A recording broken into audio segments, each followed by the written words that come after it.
Haji Joko Widodo beserta Ibu Iriana Joko Widodo. Yang kami hormati Wakil Presiden Republik Indonesia Bapak Profesor Dr. Kiai Haji Ma'ruf Amin beserta Ibu Wuri Ma'ruf Amin. Yang kami hormati Wakil Presiden Republik Indonesia ke-6 Bapak Jenderal TNI Purnawirawan Tri Sutrisno. Yang kami hormati Wakil Presiden Republik Indonesia ke-10 dan ke-12 Bapak Dr. Andes Haji Muhammad Yusuf Kalla. Yang kami hormati Ibu Soraya, istri dari Bapak almarhum Hamzahas. Yang kami hormati Ketua Majelis Permusyawaratan Rakyat Republik Indonesia Bapak Dr. Haji Bambang Susatyo. Yang kami hormati Ketua Dewan Perwakilan Daerah Republik Indonesia Bapak Insinyur Haji A.A. Lanyala Mahmud Mataliti. Yang kami hormati Ketua Badan Pemeriksa Keuangan Republik Indonesia Ibu Dr. Insinyur Ismayatun. Yang kami hormati Ketua Mahkamah Agung Republik Indonesia Bapak Profesor Dr. Haji Muhammad Syarifuddin SH. Yang kami hormati Ketua Mahkamah Konstitusi Republik Indonesia Bapak Dr. Suhartoyo. Yang kami hormati Ketua Komisi Yudisial Republik Indonesia Bapak Profesor Amzulian Rifai. Yang kami hormati para Wakil Ketua Majelis Permusyawaratan Rakyat Indonesia, para Wakil Ketua Dewan Perwakilan Rakyat Indonesia dan Dewan Perwakilan Daerah Republik Indonesia, para pimpinan lembaga negara. Dan yang kami hormati PLT Ketua Umum Partai Golongan Karya Dr. Bapak Agus Gumiwang Kartasasmita. Yang kami hormati Ketua Umum Partai Gerindra Bapak Jenderal TNI Purnawirawan Haji Prabowo Subianto. Yang kami hormati Ketua Umum Partai Kebangkitan Bangsa Bapak Dr. Honoris Causa Dr. Andes Haji Abdul Muhaimin Iskandar. Yang kami hormati Ketua Umum Partai Demokrat Bapak Haji Agus Harimurti Yudhoyono. Yang kami hormati Presiden Partai Keadilan Sejahtera Bapak Haji Ahmad Saiku. Yang kami hormati Ketua Umum Partai Amanat Nasional Bapak Dr. Honoris Causa Haji Zulkifli Hasan.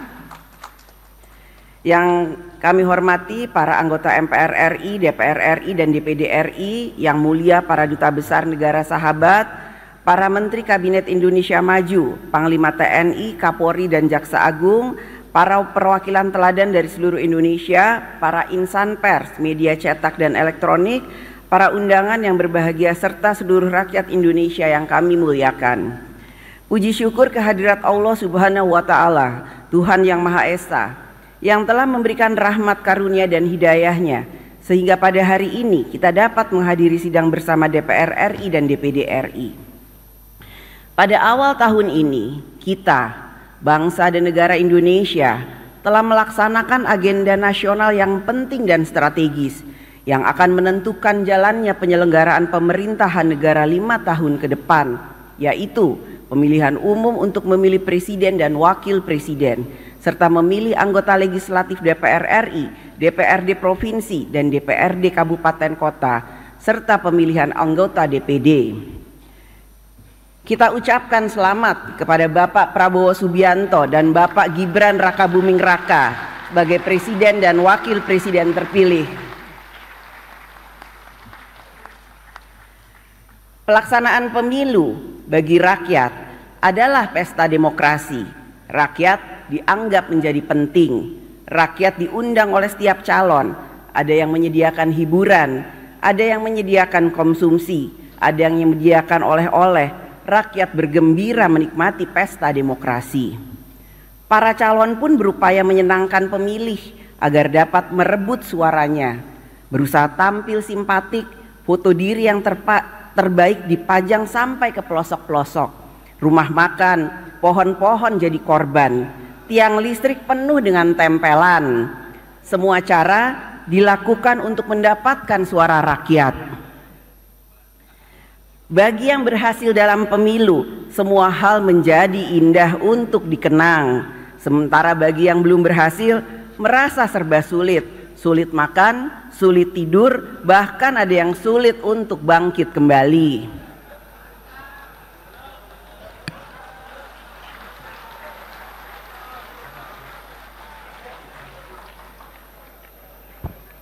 Itulah potret pemilu tahun 2024. Haruslah menjadi kritik dan otokritik bagi kita semua. Pemilu 2024 telah berakhir. Rakyat telah menggunakan hak kedaulatannya dan memberikan pilihannya. Rakyat telah menilai dan memilih. Rakyat tidak dapat disalahkan atas pilihannya, apapun yang mendasari pertimbangannya. Rakyat memilih atas dasar apa yang diketahui dan dipahaminya, terlepas dari kualitas apa yang diketahui dan dipahaminya. Pengalaman demokrasi sudah panjang, pemilu telah dilaksanakan berkali-kali. Bahkan sebelum era reformasi, pemilu juga sudah dilaksanakan dan rakyat juga memberikan pilihannya melalui pemilu. Apakah pemilu saat itu memenuhi syarat-syarat pemilu yang bebas, jujur dan adil? Silakan dijawab. Pemilu yang berkualitas tidak dapat hanya dilihat dari partisipasi rakyat dalam memilih, akan tetapi harus dilihat dan dinilai juga dari kebebasan rakyat untuk memilih, yaitu apakah rakyat dapat memilih dengan bebas, jujur, adil, tanpa paksaan, tanpa dikendalikan, dan tanpa rasa takut.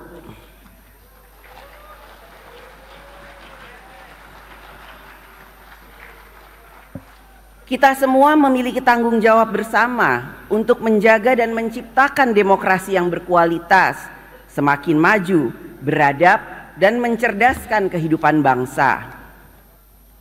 Menang kalah selalu ada dalam pemilu, karenanya kita dituntut untuk memiliki etika politik, siap kalah dan siap menang.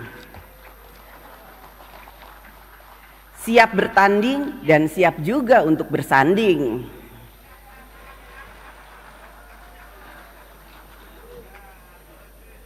Etika politik yang sama juga menuntut pemilu dilaksanakan dengan memberikan kebebasan kepada rakyat untuk menjalankan kedaulatannya.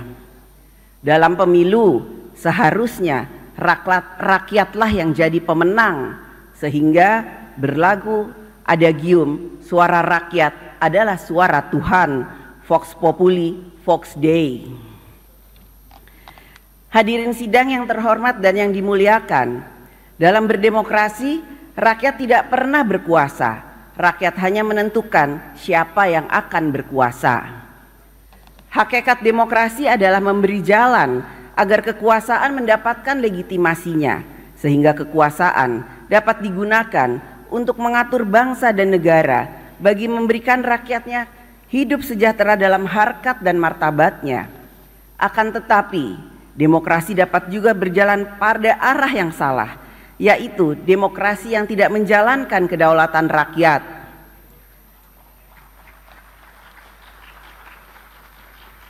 Konstitusi kita telah meletakkan prinsip dasar berdemokrasi, yaitu bahwa kedaulatan berada di tangan rakyat, bahwa Indonesia adalah negara hukum, segala warga negara bersamaan kedudukannya di dalam hukum. Konstitusi kita telah mengatur bagaimana kedaulatan rakyat harus dijalankan secara kolektif dengan prinsip check and balances pada cabang-cabang kekuasaan negara eksekutif, legislatif, dan yudikatif.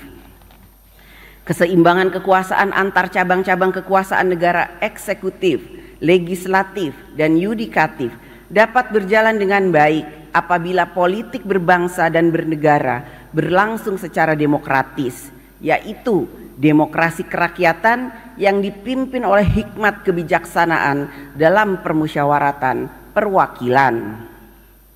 Hikmat kebijaksanaan adalah suatu kesadaran akan pentingnya nilai-nilai dalam berbangsa dan bernegara, sehingga politik berbangsa dan bernegara dijalankan dengan menjunjung nilai-nilai yang beradab, bermartabat, beretika, sehingga perjuangan politik memiliki makna membangun peradaban. Suatu prinsip yang dikatakan Soekarno dalam pidato 1 Juni 1945, yaitu bahwa demokrasi kita adalah permusyawaratan yang memberi hidup, yang mampu mendatangkan kesejahteraan sosial bagi seluruh rakyat Indonesia. Negara Indonesia bukan satu negara untuk satu orang, bukan satu negara untuk satu golongan, akan tetapi kita mendirikan negara semua buat semua, satu buat semua, semua buat satu. All for one for all. Seorang negarawan akan memikirkan masa depan negara yang harus lebih baik, sedangkan politisi akan memikirkan masa depan hasil pemilu yang harus lebih baik. Visi tanpa kekuasaan menjadi sia-sia, kekuasaan tanpa visi menjadi sewenang-wenang. Oleh karena itu, untuk menjalankan praktek politik kekuasaan dalam sistem pemerintahan presidensial dengan keseimbangan cabang-cabang kekuasaan, maka kita membutuhkan negarawan yang politisi dan politisi yang negarawan. Sehingga kekuasaan negara dijalankan untuk kebaikan yang lebih besar, bukannya untuk membesarkan diri sendiri, kelompok maupun kepentingan tertentu.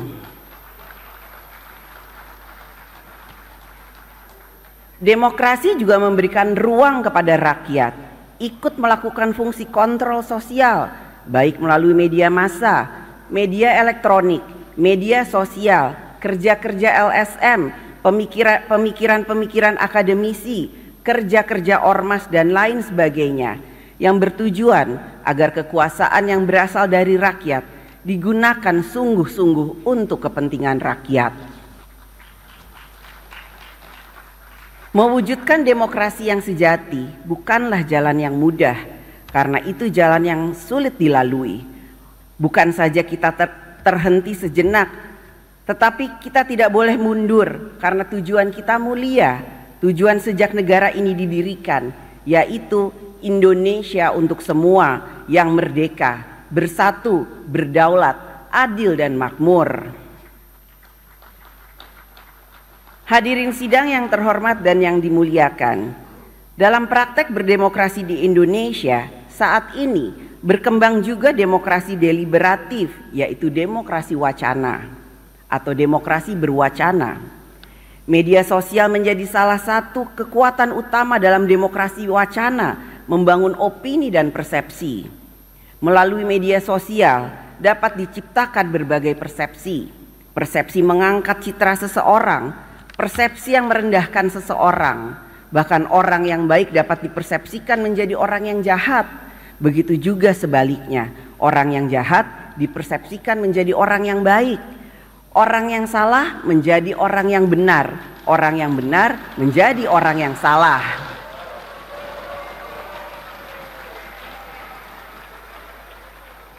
Demokrasi wacana bukanlah kebebasan tak terbatas. Batas dari hak setiap warga negara di dalam negara demokratis adalah menjamin hak warga negara yang lain sama pentingnya. Hak warga negara dibatasi oleh hak warga negara yang lainnya. Oleh karena itu, peran negara diperlukan untuk menjamin hak berdemokrasi yang sama bagi semua warga negara, hak mendapatkan rasa aman bagi semua warga negara, hak untuk hidup tentram yang sama bagi semua warga negara. Peran negara adalah untuk menjamin dan melindungi harkat dan martabat setiap warga negara. Berdialektika dalam demokrasi wacana mensyaratkan para pihak yang berdialektika memiliki kualitas informasi dan pengetahuan yang berimbang. Tanpa syarat ini, maka dialektika tidak berjalan. Brainstorming menjadi brainwashing. Dalam jangka menengah panjang terjadi pengendalian persepsi.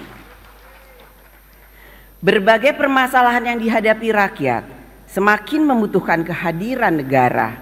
Ketika negara terlambat atau tidak responsif, rakyat mengambil inisiatifnya sendiri dengan memviralkan di media sosial, no viral, no justice. Menjadi tanggung jawab bagi kita bersama, lembaga kekuasaan negara, DPR RI, DPD RI, pemerintah pusat dan daerah, MA, MK, TNI, Polri, untuk menjalankan kekuasaan negara secara efektif, responsif, cepat, memperhatikan rasa keadilan, rasa kepatutan dalam menangani setiap urusan rakyat, sehingga rakyat merasakan kehadiran negara. Kehadiran negara jangan menunggu viral for justice. Kehadiran negara adalah hadirnya keadilan dan kesejahteraan bagi rakyat. Hadirin sidang yang terhormat dan yang dimuliakan, besok 17 Agustus 2024 adalah 79 tahun hari ulang tahun kemerdekaan Republik Indonesia. 79 tahun kita menjadi Indonesia. Menjadi Indonesia berarti kita bertekad dan bekerja untuk memiliki suatu bangsa dan negara yang berkarakter Indonesia. Sudah 79 tahun bangsa dan negara ini membangun di berbagai bidang, politik, hankam, sosial, ekonomi, budaya, religi, hak asasi manusia, lingkungan hidup dan lain sebagainya. Kita selayaknya berterima kasih atas upaya setiap pemerintahan untuk membangun Indonesia dan mengatasi tantangan di setiap zamannya. Karenanya kami ucapkan terima kasih juga kepada Presiden Insinyur Haji Joko Widodo dan Wakil Presiden Kiai Haji Ma'ruf Amin yang akan segera berakhir masa tugasnya atas upaya dan kerjanya selama 10 tahun ini dalam membangun Indonesia. Kita tentu tidak dapat hanya fokus pada hal-hal yang telah berhasil dicapai, maupun hanya fokus pada hal-hal yang belum berhasil dicapai. Fokus pada hal-hal yang telah dicapai mengantarkan kita hanya akan fokus untuk melanjutkan. Fokus pada hal-hal yang belum berhasil dicapai mengantarkan kita hanya akan fokus untuk melakukan perubahan atau penyempurnaan.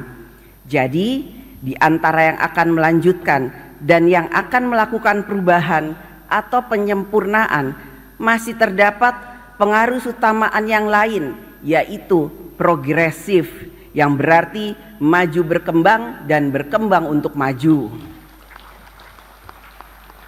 Maju berarti menjadi berkualitas, berkembang berarti menjadi inklusif. Pembangunan yang berkualitas ditandai dengan kehidupan rakyat yang semakin makmur, sejahtera, mudah dalam berbagai urusan. Negara hadir untuk berpihak kepada rakyat. Pembangunan yang inklusif ditandai dengan kesempatan yang luas bagi seluruh lapisan masyarakat untuk ikut berpartisipasi dan menikmati hasil-hasil pembangunan. Petani, nelayan, buruh, rakyat kecil, guru, PNS, swasta dan lain sebagainya.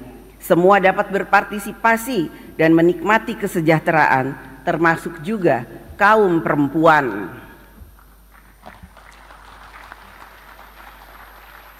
Pembangunan yang inklusif juga memberikan ruang bagi perempuan dalam pembangunan. Keikutsertaan perempuan bukanlah sebagai bentuk afirmatif, akan tetapi sebagai bentuk kesadaran kita bersama bahwa peran laki-laki dan perempuan setara kedudukannya dalam membangun bangsa dan negara. Saat ini masih banyak ditemukan cara pikir yang seperti ini. The happiness of man is I will. The happiness of woman is he wills. Seolah-olah hanya ada his story, tidak ada her story.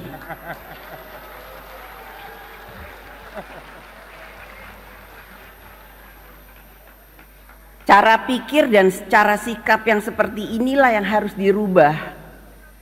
Kesetaraan antara laki-laki dan perempuan bukan didasarkan karena kebencian pada kaum laki-laki.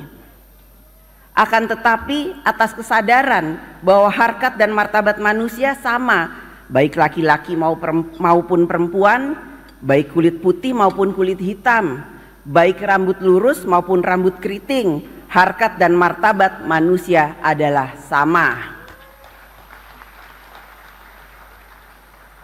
Kesetaraan perempuan dan laki-laki tetap mengakui dan menghormati kodrat masing-masing. Tidak mungkin atas nama kesetaraan perempuan menggunakan pakaian laki-laki dan laki-laki menggunakan pakaian perempuan. Apa jadinya kalau laki-laki yang hadir di sini menggunakan pakaian perempuan? Demi kesetaraan. Kesetaraan tetap mengakui kodrat yang berbeda antara perempuan dan laki-laki. Perempuan dan laki-laki mempunyai hak yang sama untuk maju, sejahtera, berkarya, berprestasi, dan hak yang sama dalam pekerjaan serta jabatan-jabatan publik. Ayo perempuan Indonesia, tunjukkan bahwa kita adalah perempuan-perempuan hebat.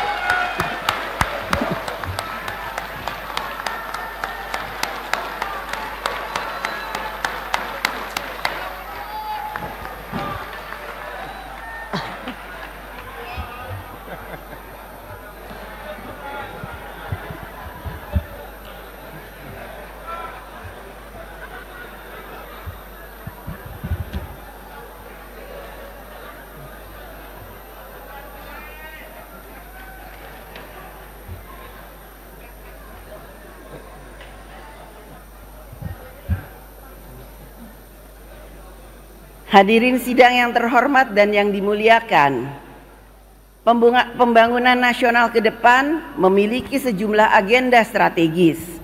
Kita perlu mempersiapkan dan memperkuat sumber daya manusia Indonesia yang siap menghadapi perkembangan zaman yang ditandai dengan kemajuan teknologi, persaingan global, ekonomi digital, ekonomi disruptif, generasi muda yang terus bertumbuh dengan karakternya. Sumber daya manusia Indonesia yang tangguh akan menjadi penggerak kemajuan Indonesia. Ke depan, kita juga harus memiliki pilar perekonomian nasional yang semakin kuat. Hilirisasi tidak hanya terbatas pada mineral, hilirisasi pertanian, perikanan, perkebunan, dan lain sebagainya. Sehingga perekonomian nasional semakin berkualitas dan inklusif. Kita harus dapat menyelesaikan masalah-masalah struktural dalam membangun kedaulatan pangan, mengatasi ketimpangan sosial, dan penciptaan lapangan kerja, sehingga derajat hidup rakyat semakin sejahtera dan dimudahkan. Pemerataan pembangunan di daerah harus dapat semakin cepat dilakukan. Politik anggaran semakin diarahkan memperkuat kemampuan daerah dalam membangun. Tidak akan ada kemajuan Indonesia tanpa kemajuan daerah yang berkualitas dan inklusif. Kita juga harus melakukan pembangunan karakter bangsa, nation and character building. Dengan nation dan karakter building, maka akan memperkuat cara pikir, cara kerja, dan cara hidup bangsa yang memberikan self-respect kepada bangsa sendiri, memberikan self-confidence kepada diri bangsa sendiri, dan memberikan kesanggupan untuk mandiri. Agenda strategis ke depan lainnya adalah pembangunan ibu kota Nusantara. Keberhasilan pembangunan ibu kota Nusantara selain membutuhkan perencanaan dan manajemen sumber daya yang baik, skenario pembiayaan yang berkelanjutan, dukungan investasi, juga akan sangat ditentukan oleh dukungan dari seluruh pemangku kepentingan dan seluruh anak bangsa untuk dapat selaras dalam memaknai ibu kota negara sebagai agenda kita bersama dalam membangun ekonomi bangsa Indonesia ke depan dan momentum dalam melaksanakan paradigma pemerataan pembangunan nasional.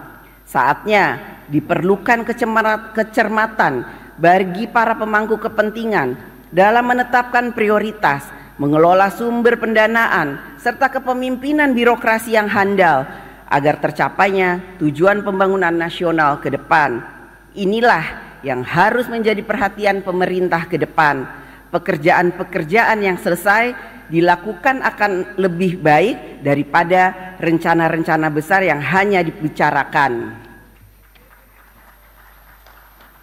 Hadirin sidang yang terhormat dan yang dimuliakan, kerja untuk mewujudkan Indonesia yang berkemajuan adalah menjadi tugas seluruh anak bangsa seluruh komponen bangsa, laki-laki dan perempuan, semua generasi, generasi baby boomers, generasi X, generasi milenial, generasi Z, pokoknya seluruh rakyat Indonesia.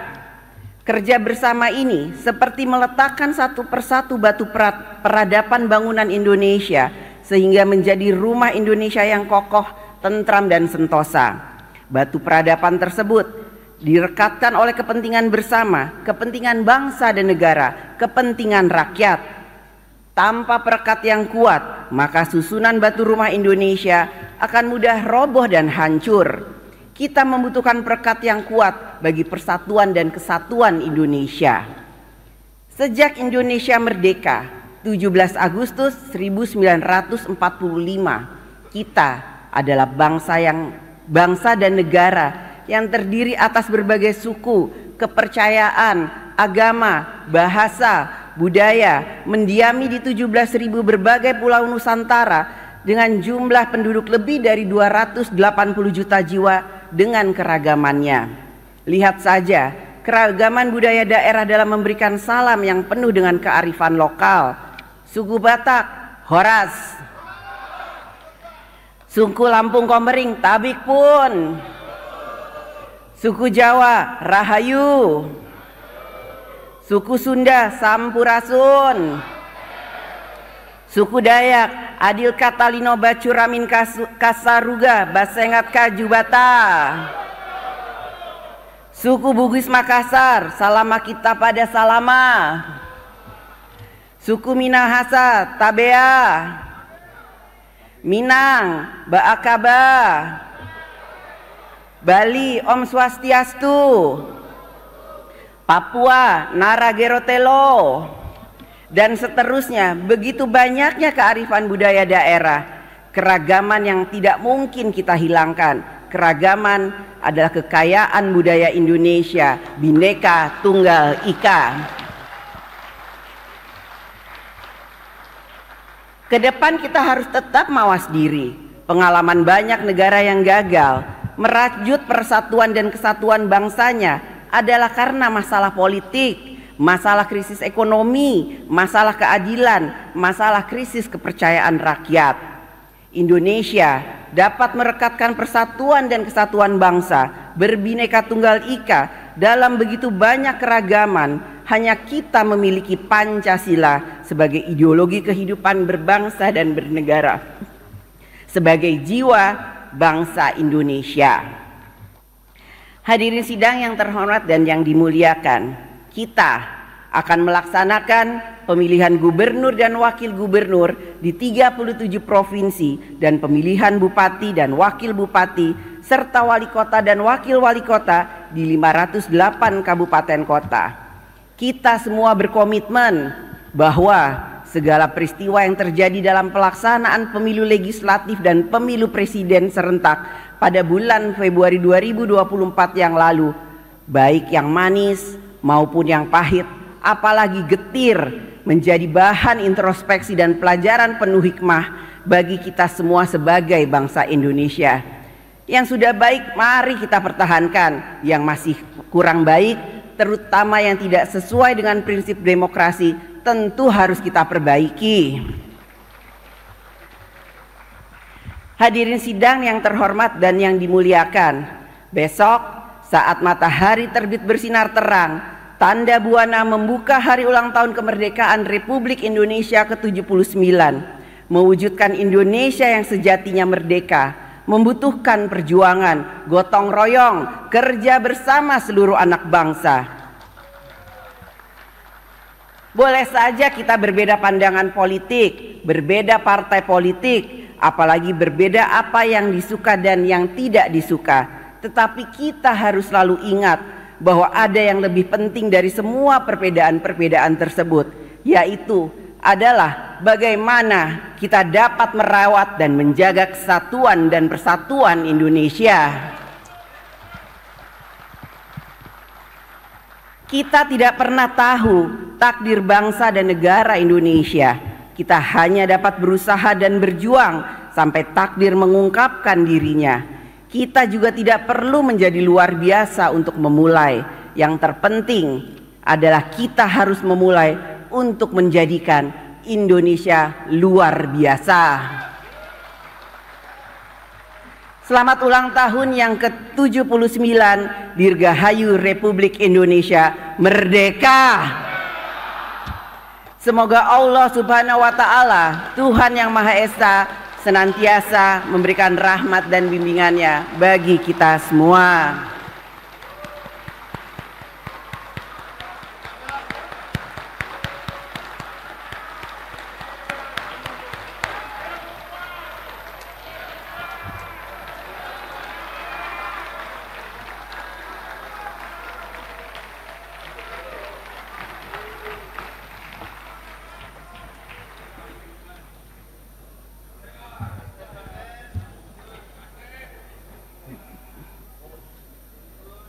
Saudara Presiden dan Saudara Wakil Presiden, hadirin peserta sidang yang terhormat, kini tiba saatnya kami mempersilahkan Saudara Presiden untuk menyampaikan pidato tentang penyampaian laporan kinerja lembaga-lembaga negara dan pidato kenegaraan dalam rangka hari ulang tahun ke-79 kemerdekaan Republik Indonesia di hadapan sidang tahunan MPR RI dan sidang bersama DPR RI dan DPD RI hari ini. Kepada Saudara Presiden, kami persilahkan.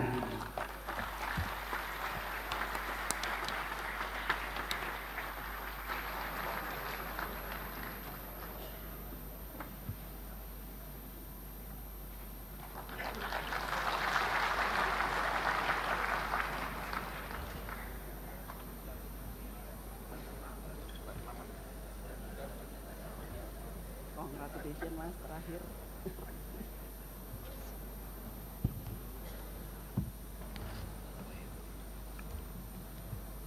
Download Tribun X sekarang, menghadirkan lokal menjadi Indonesia.